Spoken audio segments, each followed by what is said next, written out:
एक सेठ जी थे, जौहरी का काम करते थे। एक गांव से दूसरे गांव जा रहे थे, थैले में माल ले रखा था, सोना चांदी। अब सायंकालीन का समय था, अधिक रात्रि हो गई। सेठ जी सोचने लगे कोई पकड़ ना ले, मेरे थैले को कोई छुड़ा ना ले। अब जा रहे थे, जंगल से निकल कर सामने से देखा तो दो चार व्यक्ति आ रहे थे। सोचने लगे कहीं मेरे थैले को ना छुड़ा लें, क्या करूं, कहां छुड़। चारों ओर देखा तो बगल में एक कुआं दिखाई दिया और उस कुएं में बेल लटकी हुई थी।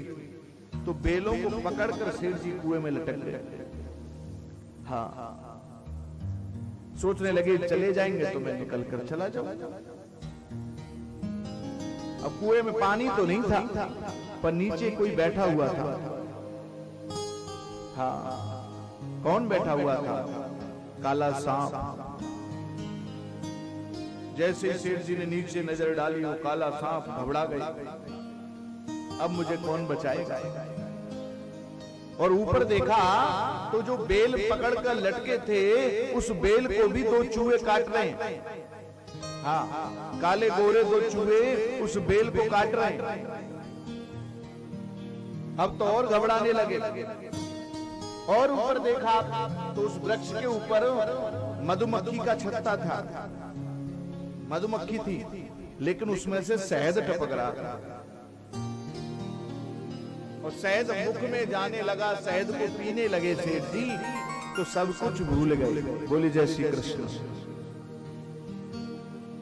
और जैसे ही शहद में खोए, इधर बेल कट गई और नीचे गिरे और सांप ने खा लिया। क्या है वो? कोई और नहीं है, हम सब हैं। हम सब यही कर रहे हैं। काल काल कौन है? वही सांप है जो तैयार बैठा हुआ है। जिस दिन इसकी उम्र की बेल कट जाएगी, उसी दिन फन मार देगा। हमारी उम्र की बेल को कौन काट रहे हैं? दिन और रात। दिन रात मिलकर हमारी उम्र की बेल को धीरे धीरे कम कर रहे हैं। हम लोग जन्मदिन मनाते हैं, बड़े खुश होते हैं। 10 वर्ष के हो गए, 11 वर्ष के हो गए, 20 वर्ष के हो गए। एक बात कहूं, आप बड़े नहीं हो रहे, आप तो घट रहे हो। आपके जीवन के 10 वर्ष निकल गए। भगवान की पूजा करके भगवान से प्रार्थना करना चाहिए। हम मोमबत्ती जलाकर फूंक लगवाते हैं, उसमें दीपक जलाकर कहते हैं बुझा दे इसे।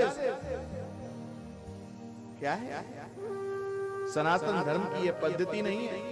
सनातन धर्म की पद्धति है कि जन्मदिन वाले भगवान की पूजा करो, उसके बच्चे के हाथ से दान करो, मंदिरों में जाकर पूजा पाठ करो, अभिषेक करो, भगवान शंकर का रुद्राभिषेक करवाओ,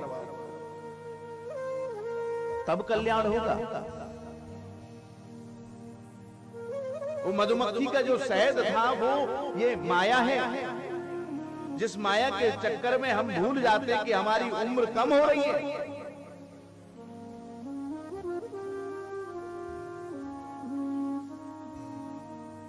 कि काल झपट्टा देते हैं दिन में 12,000, मूर्ख नर चेते नहीं, कैसे उतरे पार। काल झपट्टा देते हैं दिन में 12,000। पता है आपको? काल जो है रोजाना आता है हमारे पास और रोजाना झपट्टा मारता है। बोले कैसे मारता है? हमने तो नहीं देखा, तो स्पष्ट करें कैसे दिखाई देता है। बोले बाथरूम में स्नान करने जाते हो, पैर फिसल जाता है, धड़ाम से गिर पड़ते हो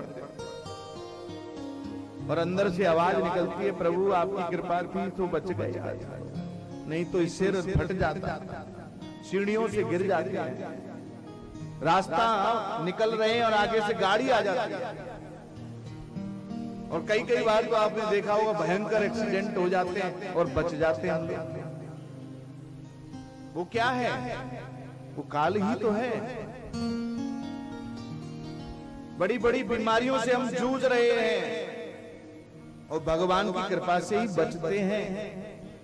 वो काल ही तो है, वो काल आकर ही तो हमको दिखा रहा है कि मैं जब चाहूं तुमको ले जा सकता हूं। तुम किस बात का अहंकार करते हो? तुम क्या अपने आप को ब्राह्मण समझते हो? क्या आपको क्षत्रिय समझते हो? क्या अपने आप को वैश्य समझते हो? मैं जब चाहूं तुमको ले जा सकता हूं एक क्षण में। या कोई कह दे कि हमें पता है हमारा अगला समय क्या होगा, कि रात्रि के बाद हम जगेंगे कि नहीं, तो वह काल झपट्टा देते हैं दिन में 12,000 और मूर्ख नर चेते नहीं। कैसे उतरे पार? फिर भी हम जो है जागते नहीं है, सोते रहते हैं। कैसे उतरे पार मोह में हारो बाजी, और भजो नहीं गोविंद रहो माया में राजी। उसके बाद भी हम भगवान का भजन नहीं करते। उसके बाद भी हम ये नहीं सोचते कि हमें नित्य भगवान का भजन करना है प्रातःकालीन उठकर। उसके बाद भी हम अपने जीवन में बदलाव नहीं लाते।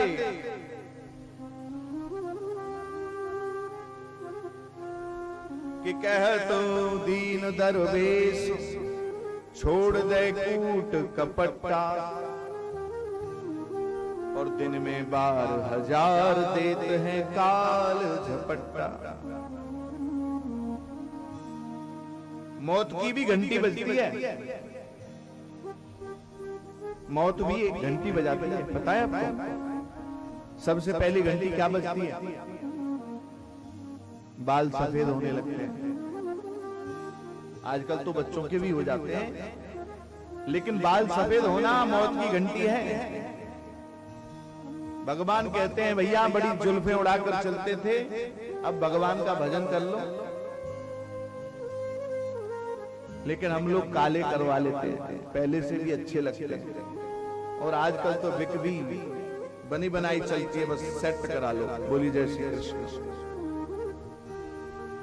पहले से भी अच्छे, चाहे जैसे लगवा लो। दूसरी घंटी बजी, आंखों से दिखना कम हो गया।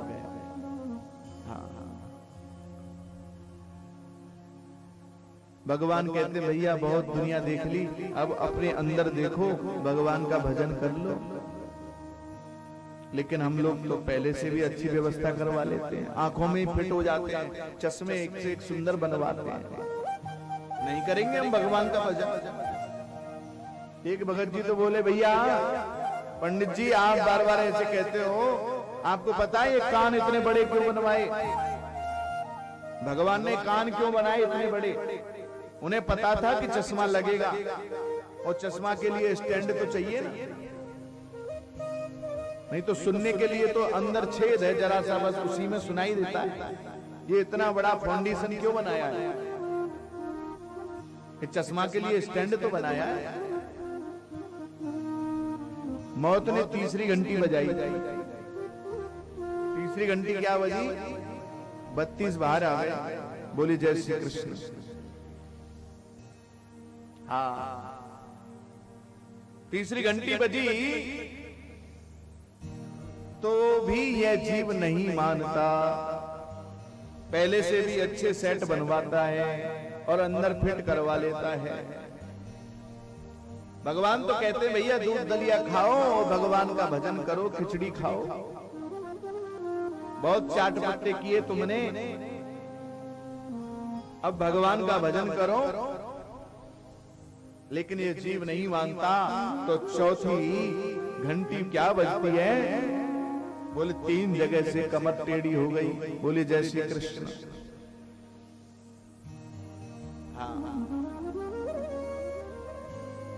भगवान कहते हैं भैया बहुत अकड़ कर चल लिए, बड़ा सीना तान कर चलते थे, अब झुककर चलना सीखो, क्योंकि झुकने वाले को ही भगवान मिलते हैं।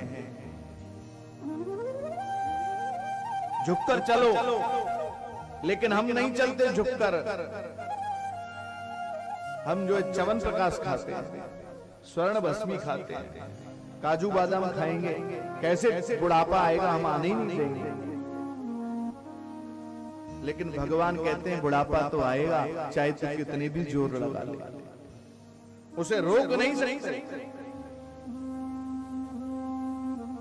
और जब ये जीव नहीं मानता, 4 बार समझाने के बाद 5वां फिर घंटा बजता है कि आया है सो जाएगा, राजा रंग फकीर, कोई सिंहासन चढ़ चलो, किसी हाथ जंजीर।